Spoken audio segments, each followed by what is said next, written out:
Ohm's law is one of the most basic principles in electronics, yet it is not an actual physical law.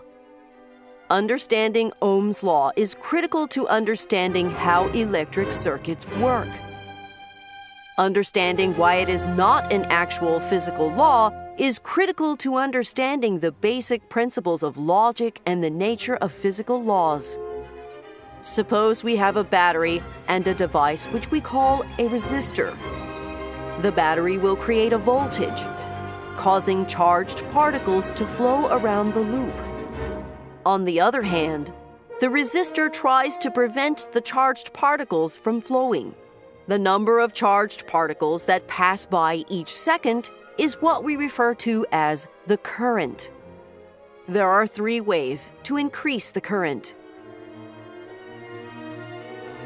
The first way to increase the current is to use more batteries to create a larger voltage.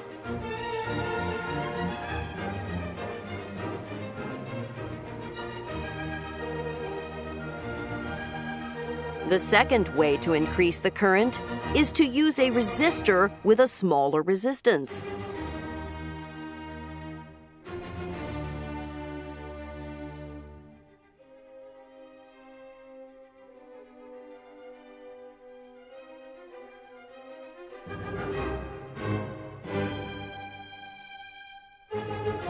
The third way to increase the current is to use several resistors in parallel.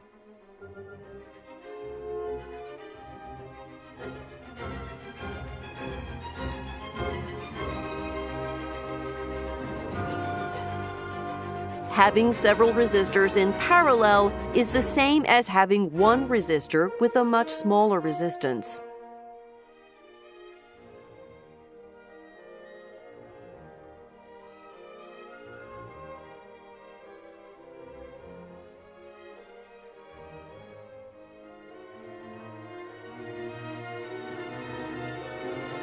On the other hand, having several resistors in series is the same thing as having one resistor with a much larger resistance.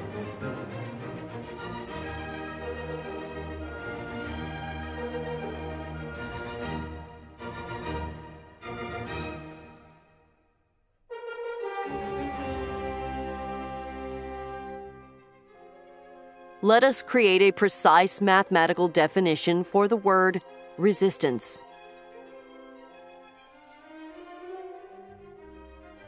Suppose we take the voltage across the resistor and divide it by the current passing through it. The result of this division is what we will define as the resistance. This is what we refer to as Ohm's law. However, this is not really a physical law, but simply the arbitrary definition that we created for the word resistance. Physical laws tell us how the universe works.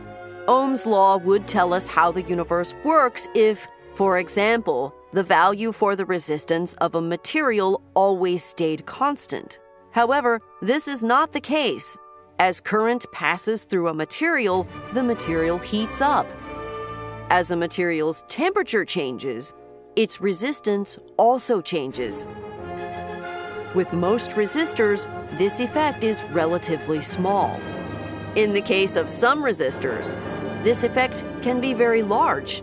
If this effect is large, we can use it to our advantage by using the resistor as a temperature sensor. By placing a voltage with a known value across the resistor and measuring the current that passes through it, we can calculate the resistance of the resistor. This would give us information about the resistor's temperature, and therefore also give us information about the temperature of the material that the resistor is in contact with.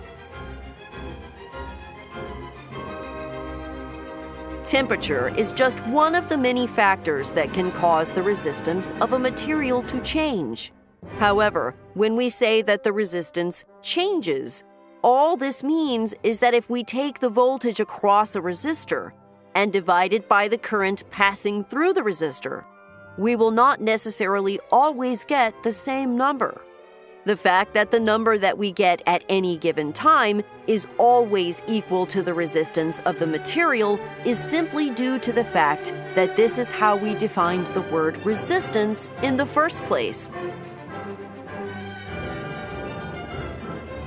There are many examples in logic where a statement is always true simply because of the way in which we created our definitions for the words. And the statement doesn't actually tell us anything about the external world around us. This is one of the logical fallacies we need to watch out for, both with regards to science and also with regards to life in general.